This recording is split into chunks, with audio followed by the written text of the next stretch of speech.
We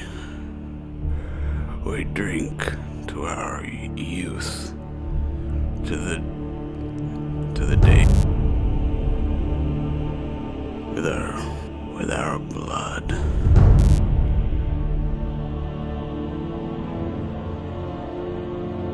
With our blood and our youth.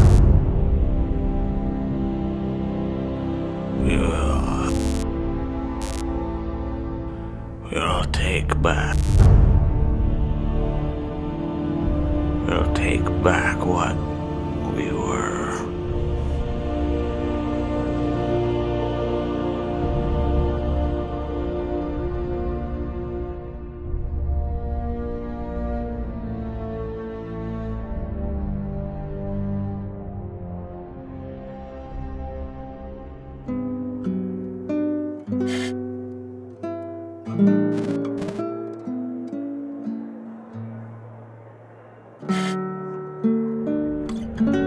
Pushing your luck.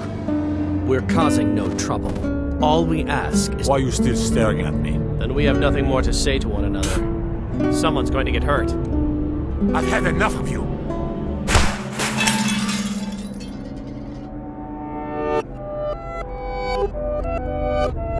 By Imperial law banning Talos, we have the right to do whatever we want.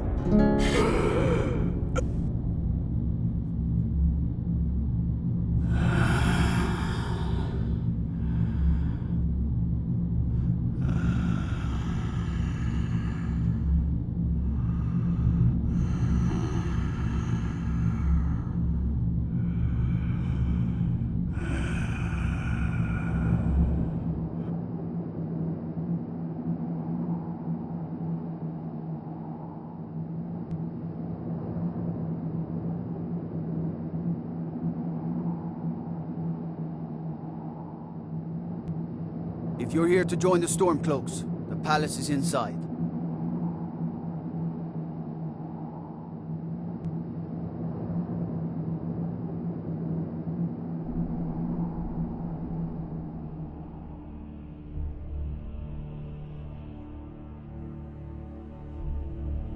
This is Kjolf, a Nord from the town of Helgen in Skyrim. He has just come to the end of 20-something years of captivity, held by the Thalmor in Fort Newgrad prison. He doesn't know why or when, but it is suddenly over. The Thalmor have taken everything from him. They tore apart his body and mind, his memory now a scrambled mess of horrors. But over the years he had heard other prisoners come and go, had heard the word Stormcloak and talk of a rebellion. He grabs the shield, a dead prisoner's iron mace, and steps outside, alone on the forest path, yelling into the clear night without answer. He immediately runs straight to Helgen, driven by blind instinct. He is emaciated and barely alive, retaining only fragments of memory from a former life. He worked at an inn, he had friends, someone he loved. He enters the burning rubble of Helgen without feeling, not surprised to be in yet another nightmare. It is a ghost town, and he too is a ghost. There are the ruins of the inn he worked at with Vilod, a place that was always lively and full of travelers, renowned throughout the hold because of Vilod's special mead with juniper berries. The ruins of his home, the ruins of everyone's homes. He walks through Helgen once and then leaves, heading north, the Bear of Markarth showing him the way to Windhelm, a Nord faction already mounting an assault on his perpetrators. As he stumbles his way north, Kjolf can barely think straight, prone to bouts of confusion and searing headaches, and it is painful for him to try to make sense of things. All he can focus on is smashing through his anguish.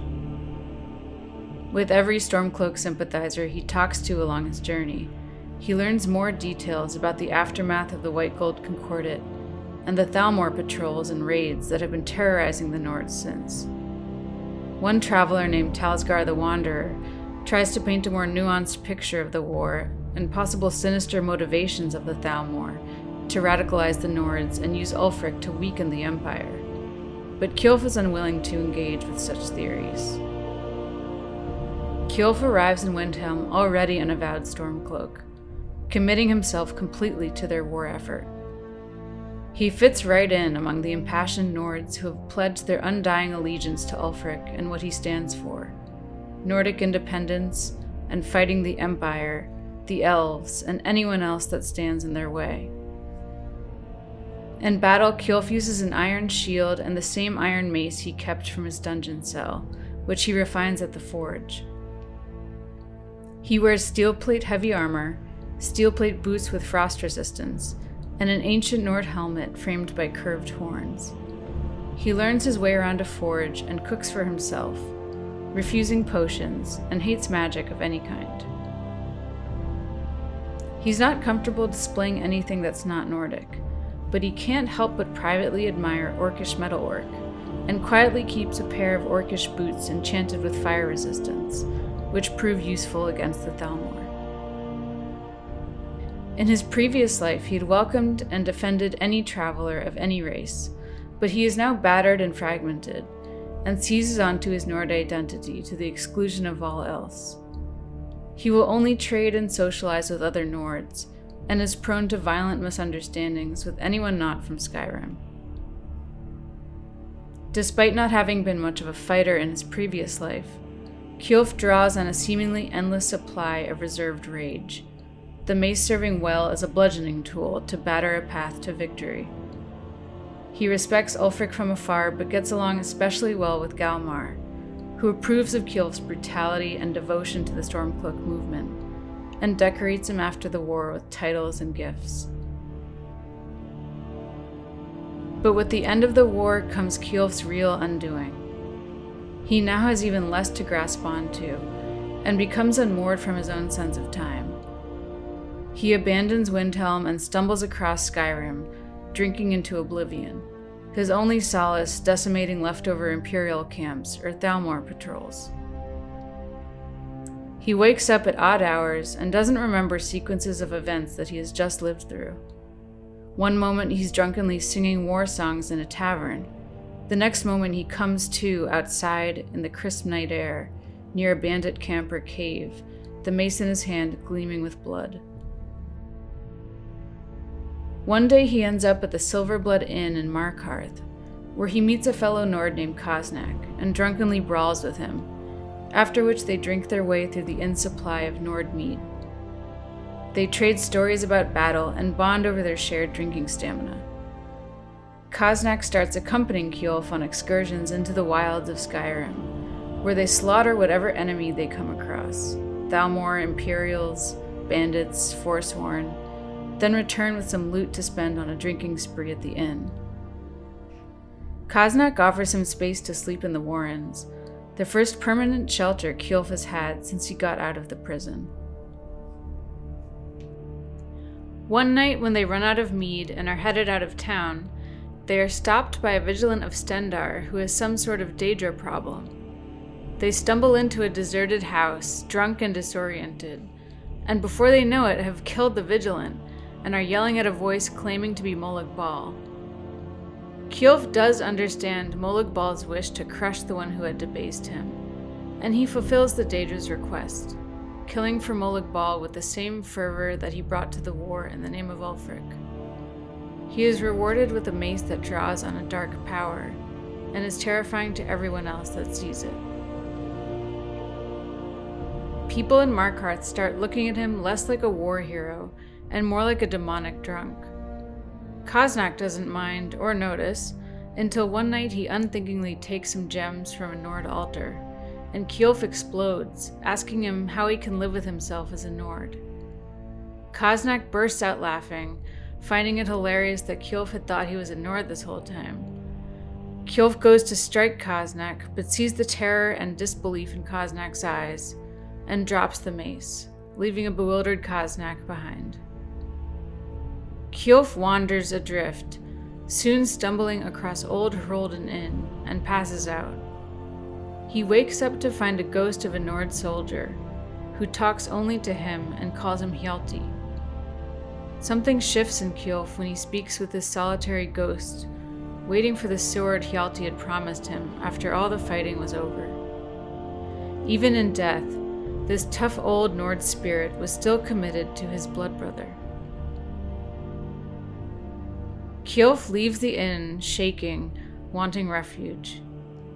He heads north towards Dawnstar, where he knows Jarl Skald the Elder from the war, who said Kjolf would always have a place in his hold. There are 2 mines up there where he might earn some gold in a simpler way. Skald is thrilled to see him, and they drink into the night talking about the Stormcloak victory. Skald is very impressed by Kjolf's deeds during the war, unlike many cowards he's come across in Dawnstar, and pokes fun at his Breton court mage Medina. Kjolf expresses his surprise that Skald has a Breton for a mage, but Skald is unconcerned, and makes an offhand comment that Tiber Septim himself was a Breton. Kjolf is outraged, sure that he was a Nord, and they argue until Skald's war room is littered with mead bottles. Skald finally changes the subject and offers Kjolf land in his hold, adamant that a war hero should know when it's time to take a well-earned rest. At Skald's insistence, Kjolf builds a small cabin on the land, where he hunts, cooks, mines, and visits Skald and the tavern. His mind continues to torture him, but he starts to remember what peace once felt like early on in life. The rigid beliefs that have kept him going start to soften, and he is able to take on greater quests decisively, rather than from a place of frayed sanity. One snowy night, Koznak shows up at his cabin and tosses the Mace of Molag Bal onto the floor, telling Kjolf his weak Breton constitution couldn't handle this infernal mace glowing at him. Kjolf just shakes his head and invites him in for some horker stew.